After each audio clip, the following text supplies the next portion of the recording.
Hello दोस्तों, good evening and आप सभी का एक बार फिर से स्वागत है हमारे चैनल एग्जाम वाले पर।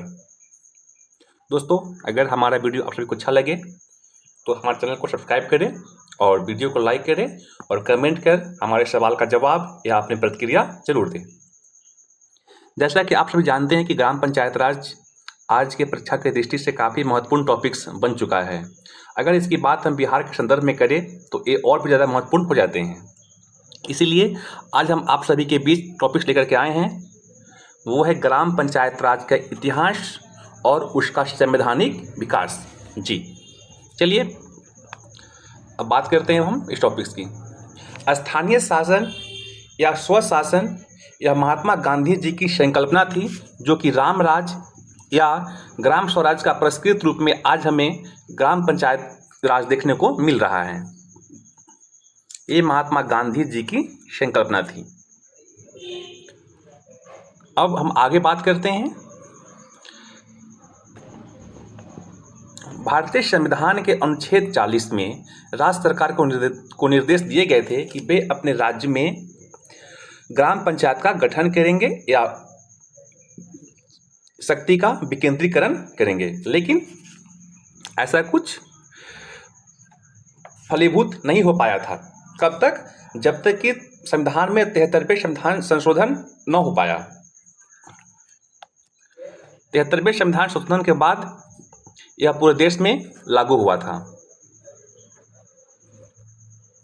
अब हम बात करें सर्वप्रथम देश में पंचायती राज व्यवस्था का, तो इसकी नींव 2 अक्टूबर 1959 को तत्कालीन प्रधानमंत्री, जो कि भारत के प्रथम प्रधानमंत्री थे, जवाहरलाल नेहरू ने राजस्थान के नागौर जिले में नींव रखी थी। तो ये याद रखिएगा, पहली बार ग्राम पंचायत का नींव राजस्थान के नागौर जिले में रखी गई थी। ये प्रश्न एग्जाम में आते भी हैं। नागौर जिले राजस्थान के और 2 अक्टूबर 1959। अब हम बात करेंगे पंचायती राज से संबंधित प्रमुख समितियां का, जिसमें सर्वप्रथम है बलवंत राय मेहता समिति। दोस्तों, समिति का जो नाम होगा वही उस समिति के अध्यक्ष होंगे, इसका आप लोग ध्यान रखेंगे। समिति के अध्यक्ष के नाम पर ही उस समिति का नाम रखा जाता है। बलवंत राय मेहता समिति अर्थात इसके अध्यक्ष बलवंत राय मेहता ही थे, जो कि 1956 और 57 में बनाया गया था। उन्होंने बताया कि स्थानीय स्तर पर लोकतांत्रिक शक्ति का विकेंद्रीकरण के लिए पंचायती राज का गठन होना चाहिए और वह त्रिस्तरीय पंचायती राज का स्थापना की सिफारिश किए थे। त्रिस्तरीय में ग्राम पंचायत स्तर, प्रखंड स्तर और जिला स्तर। इसके बाद बलवंत राय मेहता समिति के बाद बात करते हैं अशोक मेहता समिति का, जो कि 1977 से 78 के बीच अपनी सिफारिश के आधार पे कुछ बातें बताई थी, जो कि पहला था द्विस्तरीय पंचायती राज की स्थापना, जिसमें मंडल पंचायत स्तर हो और जिला परिषद स्तर हो। और फिर उन्होंने बताया था कि राजनीतिक दलों का प्रतिनिधित्व हो और उनका कार्यकाल 4 वर्षीय हो।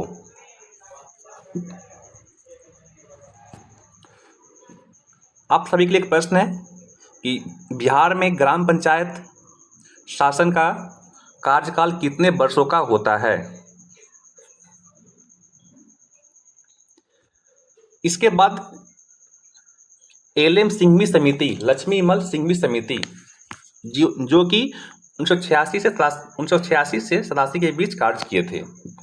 उन्होंने सिफारिश की थी कि पंचायती राज को संवैधानिक दर्जा दिया जाए, और ये काफ़ी महत्वपूर्ण है, पंचायती राज को संवैधानिक दर्जा दिया जाए। दूसरा, राजनीतिक दलों की सहमति में प्रतिबंध हो, और तीसरा, जिला नियोजन में राजनीति एवं प्रशासनिक संरचना हो। इसके बाद एक और समिति आई थी,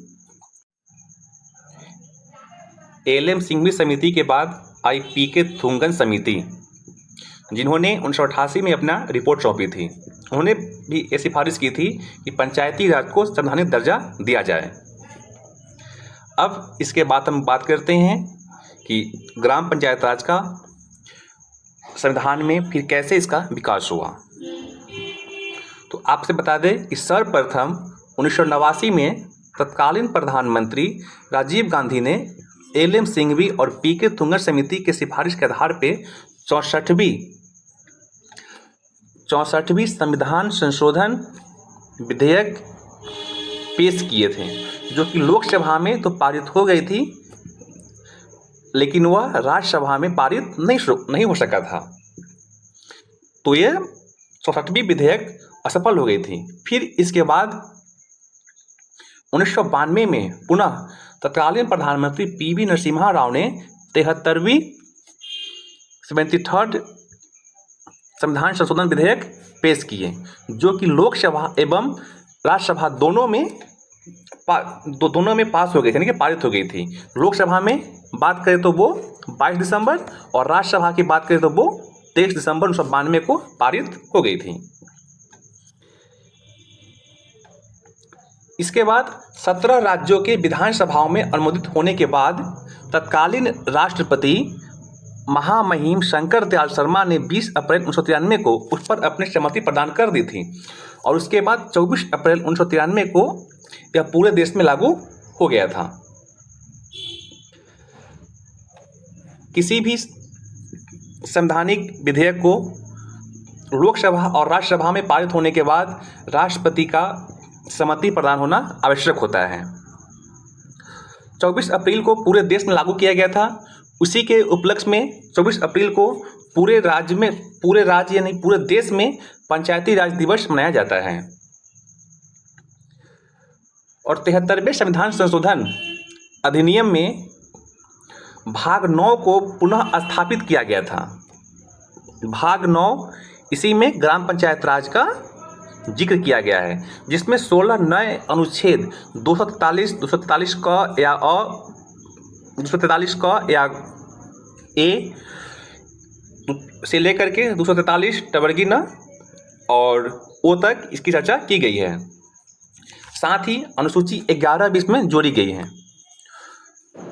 संविधान का भाग 9 क जो है वो नगर पालिका से संबंधित है और अनुसूची 12 भी नगर पालिका से संबंधित है। ग्राम पंचायत राज से संबंधित 16 अनुच्छेद कौन कौन से हैं उसकी चर्चा हम नीचे करते हैं। उसमें से कुछ महत्वपूर्ण अनुच्छेद की हम यहाँ बात करेंगे, बाकी आप सभी देखते जाएंगे। ग्राम पंचायत राज की परिभाषा 243 में दी गई है और ग्राम सभा का प्रावधान 243 के ए में की गई है और ग्राम पंचायत के गठन की बात 243 बी में की गई है। तो वही ग्राम पंचायत की संरचना की बात करें, स्ट्रक्चर की बात करें तो वो 243 सी में की गई है और स्थानों के आरक्षण की बात करें तो वो 243 डी में की गई है और कार्यकाल की बात ई में की गई है, ई में कार्यकाल। उसके बाद योग्यता की बात 243 एफ में की गई है। 243 जी ये काफ़ी महत्वपूर्ण है, यह बीपीएससी की 66th प्री एग्जाम में भी पूछा गया था। 243 जी में पंचायतों की शक्तियाँ और प्राधिकार की बात की गई है। कुल 29 प्राधिकार और शक्तियाँ पंचायत राज को प्रदान की गई है। इसकी आगे हम बात करेंगे। वित्तीय शक्ति के लिए वो 243 के आई में प्रदान की गई है और इसके लिए एक वित्त आयोग का गठन भी किया जाता है। इसके बाद हम आगे बात करेंगे पंचायतों के लिए निर्वाचन, जिसकी प्रावधान 243 के में किया गया है।